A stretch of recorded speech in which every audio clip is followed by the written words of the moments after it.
अब तक हमने देखा कि मून वाइट ये फेंग से जितना परेशान हो सकती थी होकर वो वहाँ से चली गई और एल्डर बाय ये फेंग को लेकर सेक्ट को जाने लगते हैं।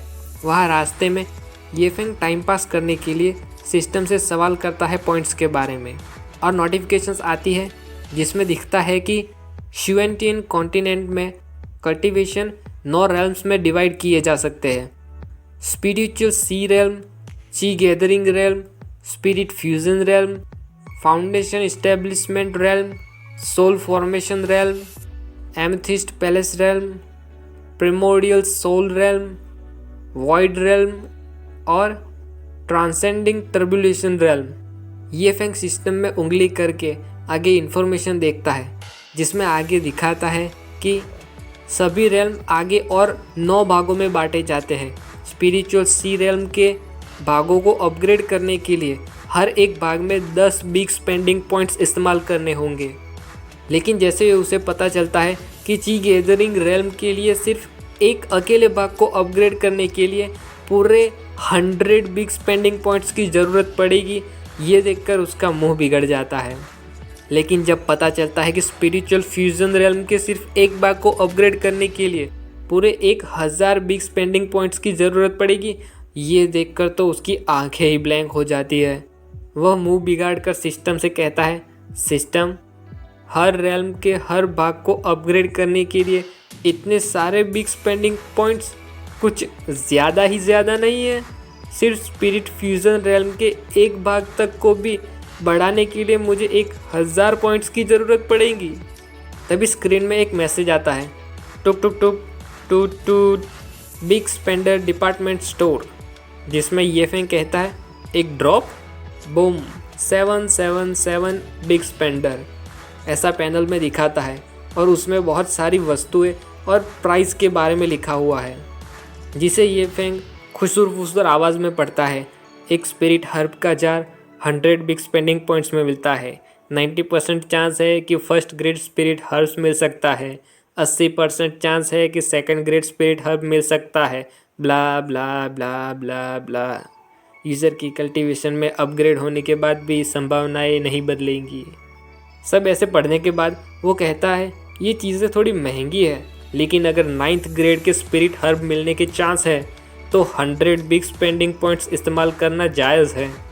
पक्षी अभी भी उसके बैकग्राउंड में चर्प चर्प करे जा रहे हैं और अभी भी वो दिमाग के घोड़े दौड़ाए जा रहा है कि 10% चांस है 9th ग्रेड स्पिरिट हर्ब मिल सकते हैं।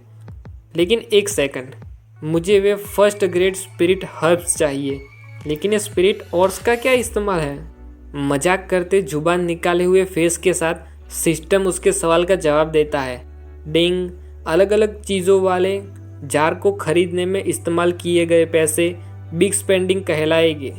उसका लेवल जितना बड़ा होगा उतने ज़्यादा बिग स्पेंडिंग पॉइंट्स मिलेंगे। डिंग, इस तरह के बिग स्पेंडिंग में एक स्पेशल कंडीशन है। एग्जाम्पल के तौर पर, अगर यूज़र बिग स्पेंडिंग के द्वारा हाईएस्ट क्वालिटी 9th ग्रेड की मेडिसिन पिल खरीदने के बाद अगर उसे 9th ग्रेड पिल बनाने वाले अल्केमिस्ट के सामने ही उस पिल को ज़मीन पर डालकर मसल दे तो ऐसे काम को बिग स्पेंडिंग में गिने जाएंगे। ये फेंग सर पकड़कर कहता है, ऐसा करना मेरे लिए बहुत ज़्यादा नफरत लाएगा हैंडल करने के लिए। मैं आखिरकार एक आम इंसान ही तो हूँ। अगर मैं दूसरे इमॉर्टल के सामने शो ऑफ करूँगा तो वो मन में विजुअलाइज करता है कि कैसे इमॉर्टल उसको लात मार मार कर पिचका रहे होंगे उसके ऐसा करने के बाद। फिर वह निर्णय लेता है कि कुछ बिग स्पेंडिंग पॉइंट्स का इस्तेमाल करना ही सही रहेगा और वह सिस्टम में क्लिक करता है और सिस्टम को कहता है, सिस्टम 90 पॉइंट्स का इस्तेमाल करो और मेरे कल्टीवेशन को स्पिरिचुअल सी रेल्म में 9th लेवल तक ले जाओ। ऐसा कहते ही वहाँ आसपास की सारी ऊर्जा ये फेंग के शरीर में खींचने लगती है और ऊपर से देखने पर बिल्कुल ऐसा लगता है जैसे एक तरफ से धुंध और दूसरी तरफ से बिजली उसमें खींची चली जा रही हो। जैसे ही ऊर्जा अचानक से बहुत बढ़ जाती है तब एल्डर बाय का ध्यान पीछे की ओर जाता है कि शायद पीछे कुछ ठीक नहीं है। लेकिन जब पीछे मुड़कर देखते हैं तो आश्चर्य में सोचते हैं, क्या ये लड़का अपना स्पिरिचुअल सी खोलने की कोशिश कर रहा है? ये देखकर एल्डर बाय अपनी गाड़ी में ब्रेक लगाते हैं और वहीं पर बिना हिले डुले तलवार को खड़ी रखते हैं और फिर वह अपना हाथ आगे बढ़ाकर उस ऊर्जा में से कुछ महसूस करने की, उसमें से कुछ देखने की कोशिश करते हैं। और वो जो कुछ भी महसूस करने की कोशिश कर रहे थे वो पता चलने के बाद उनको इस बात को निगलने में बहुत मुश्किल हो रही है कि ये कैसे हो सकता है, और वे उस बात को दिमाग में प्रोसेस करते हुए वहीं खड़े रह जाते हैं। लेकिन जैसे ही उनके दिमाग की प्रोसेसिंग ख़त्म होती है, उनके दिमाग में सारे सर्किट ब्लास्ट होने लगते हैं। सोचते हैं, क्या इसने अभी अपना स्पिरिचुअल सी नहीं खोला? फिर इतनी सारी स्पिरिचुअल एनर्जी कहाँ से आ रही है? इतने में तो कई सारे स्पिरिचुअल सी खोले जा सकते हैं। इस लड़के के द्वारा खोले गए सी का साइज इतना है जितना 20 लोगों के सी एक साथ मिलाने पर होगा। ये फेंग अभी भी एनर्जी एब्जॉर्ब किए जा रहा है, जिसे देखकर तो पास से उड़ने वाला पक्षी भी ब्लैंक आंखों के साथ चौंक गया है। ये फेंग अपने अंदर, अपने कॉन्शियस में एक छोटे से आइलैंड पर आ जाता है, जहाँ सिर्फ दूर दूर तक उसके स्पिरिचुअल एनर्जी का दरिया ही दिख रहा है। और वहाँ वह गहरी सांस छोड़कर आंखें खोलता है। वो उस छोटे से आइलैंड के बीच पर बैठा है, जो नज़दीक से देखने पर बहुत बड़ा दिखाई दे रहा है। ये फेंग बैठे बैठे सोचता है, क्या चल रहा है? स्पिरिचुअल सी खोलने में क्या इतना समय लगता है? फिर वो उबासी लेकर पूछता है, अभी और कितना समय लगेगा इसमें? यहाँ बाहर एल्डर बाय अपनी तलवार गाड़ी को ब्रेक मारे खड़े हैं और ये फेंग के द्वारा स्पिरिचुअल एनर्जी जो ली जा रही है वो अब और स्ट्रॉन्ग होती जा रही है। ये फेंग बिना हिले बस आंखें बंद करके बैठा है और एल्डर बाय के अब और पसीने छूट रहे हैं, ये सोचकर कि क्या ये स्पिरिचुअल सी के दूसरे लेयर में जाने की कोशिश कर रहा है। ये कैसे हो सकता है? क्योंकि स्पिरिचुअल सी खोलना ऐसा है जैसे खुद की नींव रखना, इसलिए किसी भी कल्टीवेटर के लिए ये एक बहुत ज़्यादा महत्वपूर्ण बात है, जिसके लिए ना सिर्फ एक अत्यंत शांत जगह चाहिए किंतु बाहरी मदद की भी ज़रूरत होती है, जैसे कि मेडिकल पिल्स लेनी पड़ती है जिससे स्पिरिचुअल सी अपने मैक्सिमम लेवल तक पहुंच सके। और सिर्फ इतना ही नहीं, बल्कि एक बार स्पिरिचुअल सी खोलने के बाद उसे कुछ समय उस सी को स्टेबलाइज करने के लिए भी लगाने की ज़रूरत पड़ती है। लेकिन इस बच्चे के शरीर में से कोई भी मेडिकल पिल्स सेंस नहीं हो रही मुझे, और ऊपर से इस फ्लाइंग सॉर्ड पर बैठे बैठे चाहे कितनी भी स्टेबल क्यों ना हो, कोई मेडिटेट भी नहीं कर सकता। फिर स्पिरिचुअल सी खोलने की बात तो दूर ही रही, और वो भी ऊपर से उसके लेवल बढ़ाते हुए। तभी अचानक स्पिरिचुअल एनर्जी का धमाका होता है, जिससे एल्डर बाय अपनी ख्यालों की दुनिया में से बाहर आते आते हिल जाते हैं। उन्हें भरोसा नहीं होता और कहते हैं, ये कैसे मुमकिन हो सकता है?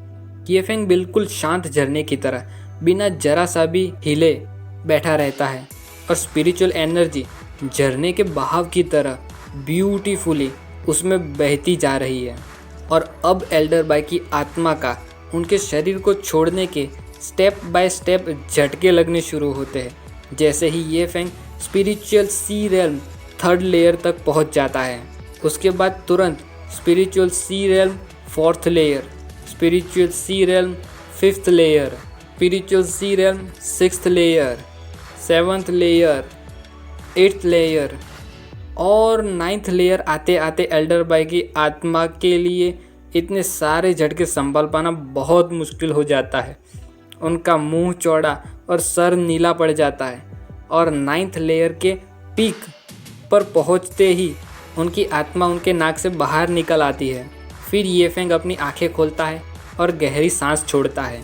सिस्टम पैनल में दिखता है कि उसकी स्पीड 53 kb पर सेकंड थी, और वो उतरे हुए मुंह के साथ सोचता है, मेरे पूरे 10 मिनट्स लग गए, जबकि मैंने सोचा था कि सिर्फ कुछ ही सेकंड्स लगेंगे। फिर वो एल्डर बाय की ओर घूमकर थोड़ी चिंता के साथ कहता है, एल्डर बाय, मुझे स्पिरिचुअल सी खोलने में और उसके 9वें लेवल के पीक तक पहुंचने में पूरे 10 मिनट लग गए। अगर मेरी मास्टर को ये बात पता चलेगी तो क्या वो मुझे कमज़ोर स्टूडेंट कहेगी? ये सुनकर एल्डर बाय कन्फ्यूज़न में आ जाते हैं और पूछते हैं, कमज़ोर? तुम कह रहे हो कि तुम कमज़ोर हो? और अगर तुम कमज़ोर हो तो फिर मैं क्या हूँ? उस समय जब मेरे पास ज़रूरी रिसोर्सेज आ गए थे मेरी कल्टीवेशन ट्रेनिंग के लिए, उसके बाद पूरे 8 महीने तक कड़ी मेहनत करने के बाद मैं पीक लेवल यानी स्पिरिचुअल सी रेल्म के 9th लेयर तक पहुंच पाया था, और वो भी एक पावरफुल टेक्निक और एक पावरफुल कल्टीवेटर के प्रोटेक्शन की मदद से। फिर एल्डर बाय मुल्ला दो प्यादा की तरह अपनी दाढ़ी को सहलाते हुए एक मिस्ट्री सॉल्व की हो ऐसे कहते हैं, तभी मैं सोचूं तुम्हें सेक्ट की ओर से किसी टेक्निक की क्यों ज़रूरत नहीं है, क्योंकि तुम्हारे पास पहले से ही एक पावरफुल कल्टीवेशन टेक्निक मौजूद है। ये सुनकर ये फेंग एक नादान बच्चे की तरह मुंह बनाकर एल्डर बाय को कहता है, कौन सी टेक्निक? मेरे पास कोई टेक्निक नहीं है और ना ही मेरे पास कोई स्पिरिचुअल रूट्स है। और इसके साथ ये चैप्टर भी खत्म। बाय।